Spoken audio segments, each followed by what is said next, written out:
Eh bien voilà, je pense que je suis en direct. Alors aujourd'hui, j'avais envie de vous faire un petit live, mais très improvisé. En fin de compte, je sors d'une rencontre et je me suis dit, tiens, pourquoi pas faire un live avec les gens. Ça fait longtemps que j'en avais pas fait, Facebook et LinkedIn. Alors me voilà. Et j'ai intitulé ce live Soyons sérieux, est-ce vraiment utile la communication non verbale? Alors, pour ceux qui ne me connaissent pas, mon nom est Linda Valade, je suis fondatrice de l'Institut Verum. J'enseigne la communication non verbale dans le milieu corporatif, aussi maintenant de façon virtuelle. Donc, vous vous doutez bien qu'à la réponse est-ce utile? Eh bien, que je vais répondre effectivement, c'est utile. C'est même, j'ai envie de vous dire, c'est même crucial parce qu'on le fait à tous les jours. OK?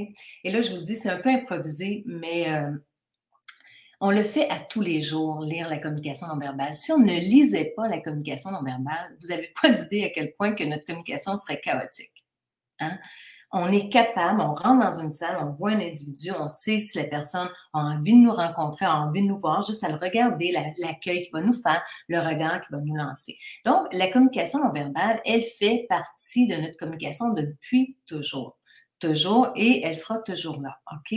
Mis à part si vous parlez en texto, ben là, non, il n'y a pas de communication non verbale, mais quand je parle d'interaction, la communication non verbale fait partie de notre communication.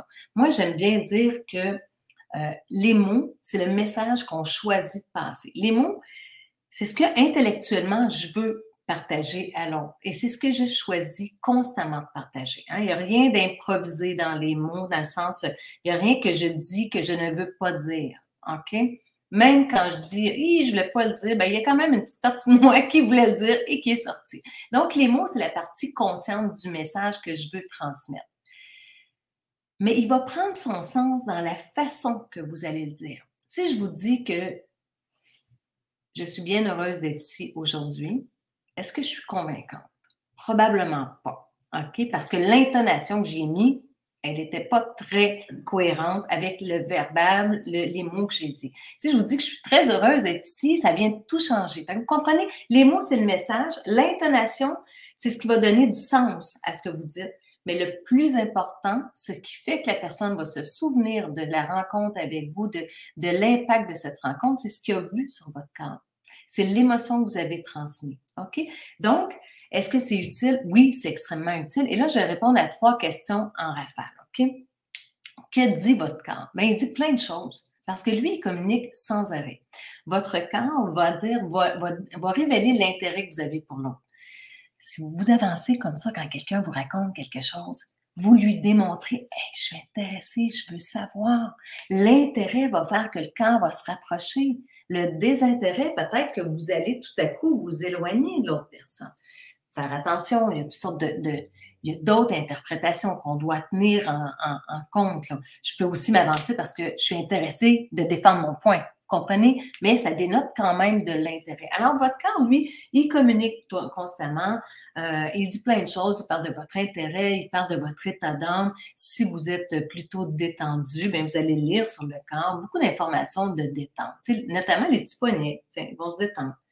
Si vous êtes tendu, bien, probablement que vous allez avoir les mains un peu plus tendues. Vous comprenez? C'est logique. Donc, votre corps va transmettre vos états émotionnels, dans votre voix aussi. Hein? La nervosité, ça s'entend.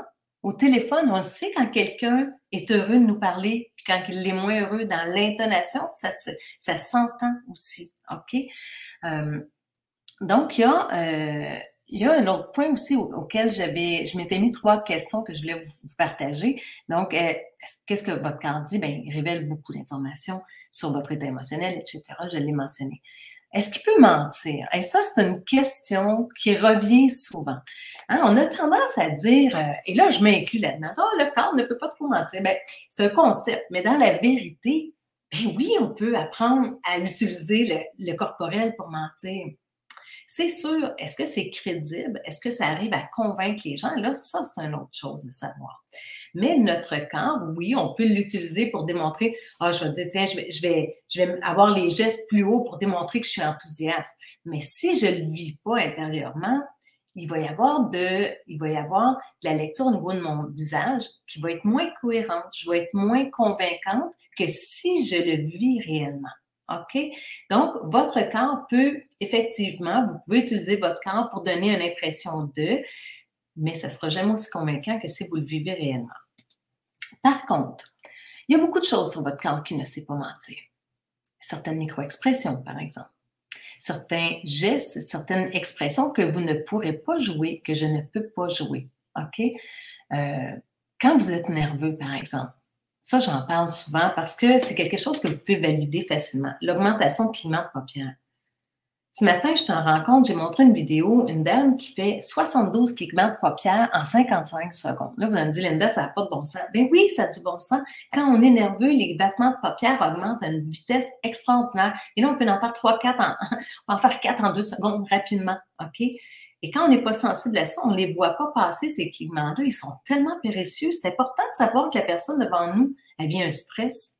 Est-ce qu'elle va avoir le même souvenir de notre rencontre? Est-ce qu'elle va être aussi... qu'est-ce qu'elle va retenir au niveau émotionnel de cette rencontre-là si elle vivait un stress et que vous n'avez pas su parce que vous ne le saviez pas? Vous ne saviez pas lire le non-verbal, mais si vous saviez le non-verbal, vous voyez le stress arriver, vous voyez les petits poignets qui commencent à se tendre, vous voyez que la personne elle a un peu plus de déglutition qu'à la normale, vous voyez que tout à coup, elle a tendance à vouloir s'éloigner de vous. Vous lisez le corps, vous faites, oups, la personne ne se sent pas bien, je vais rassurer. C'est à ça que ça sert la communication verbale. Ça ne sert pas à juger l'autre. Lire la communication non verbale, c'est dans l'esprit dans lequel je l'enseigne. Chez nous, c'est Verum, vous le voyez en haut. Verum, ça veut dire vérité. Donc, l'objectif, c'est d'aider les gens à avoir des communications authentiques, de faire en sorte qu'on ait une belle expérience avec l'autre personne. C'est à ça que ça sert. Se sensibiliser à la communication non verbale vous permet d'avoir de meilleures relations. Et ça, ce n'est pas que professionnel. C'est au niveau de vos relations personnelles aussi, vos relations de couple, vos relations amicales, les relations entre parents et enfants. Et bien entendu, au niveau professionnel, c'est sûr que ça fait une différence. OK? Donc, oui, votre corps, vous pouvez l'utiliser. Vous pouvez utiliser certains gestes pour donner des impressions d'eux, mais ça ne sera jamais aussi réel que quand vous le vivez. Alors, quand les gens me disent, mais moi, j'ai, exemple, un entretien très important, je veux convaincre la personne, je veux convaincre mon auditoire, et bien souvent, je vais travailler avec la personne pour dire, on va ajuster ton message pour que tu puisses le porter. Et là, comme diraient les Français, tu vas faire un tabac. OK? Parce que quand le message que vous transmettez verbalement, vous le portez, au niveau des expressions de votre visage, tout va être cohérent. Vous n'aurez pas à gérer la posture pour accentuer le message. Vous comprenez? Donc, c'est important quand vous avez un message à transmettre de choisir la façon de le dire qui va faire que vous vous sentez en cohérence avec. Et à partir de là, vous n'avez plus à gérer l'aspect non-verbal. Vous faites confiance à votre corps. Lui, il ne se trompe jamais. Il y a tout le temps la bonne émotion à la bonne place, le bon geste au bon moment, parce que ça fait partie. La communication humaine, c'est un tout, c'est tout ça ensemble. Et quand on est authentique, ben, c'est là qu'on est le plus convaincant. Quand on apprend des textes par cœur, c'est pour ça que je dis l'entrée de jeu, tu sais, cette rencontre-là, elle est improvisée. J'ai trois, quatre lignes que je vais vous parler, mais le reste, là, c'est le flow. C'est ce que je ressens, que je verbalise. Donc, c'est sûr que j'ai plus de chances d'être convaincante dans mon message. Vous comprenez? Alors, tout ça pour dire, est-ce que le corps peut mentir? Ben là, je pense que j'en ai parlé pas mal suffisamment. Devrais-je apprendre à le contrôler? C'était ma question suivante, mais là, j'ai pas mal répondu dans la précédente. Alors non, ne contrôlez pas vos gestes. Évitez d'essayer de donner, d'utiliser votre corps. Vous savez, de toute façon, quand vous communiquez et que vous dites la vérité, là, il y a une situation qui se passe qui est assez cocasse. C'est que vos mots vont arriver après vos gestes. Et ça peut se faire en fraction de seconde. Mais on le ressent. Quand on ressent qu'une personne n'est pas authentique, il y a des messages qu'on a vus, il y a des choses qu'on a perçues, puis ça se passe tellement vite qu'on ne peut pas mettre le doigt dessus. Mais dans la vérité, là, ben, il y a toujours le geste qui précède le mot. Puis c'est comme ça dans l'histoire de l'homme. Hein? Dans l'histoire de l'humanité, l'humain a parlé non-verbalement avant d'utiliser les mots, hein, dans l'histoire de l'humanité. Ensuite, eh bien, quand l'enfant naît, il parle non-verbalement presque pendant 2 ans avant d'utiliser les mots. Et dans le courant de la communication, quand je parle avec vous, les gestes vont précéder, les mots vont venir confirmer. Alors que quand on fait tout l'inverse. Hein? On veut convaincre la personne. Alors là, on fait un geste et ensuite, on parle pour aller en arrière pour le valider. Et c'est souvent, quand on regarde une bande vidéo, on peut voir des notions d'authenticité grâce à ça. Le geste, habituellement, va précéder la parole. Alors voilà, c'était un peu ce que je voulais vous partager.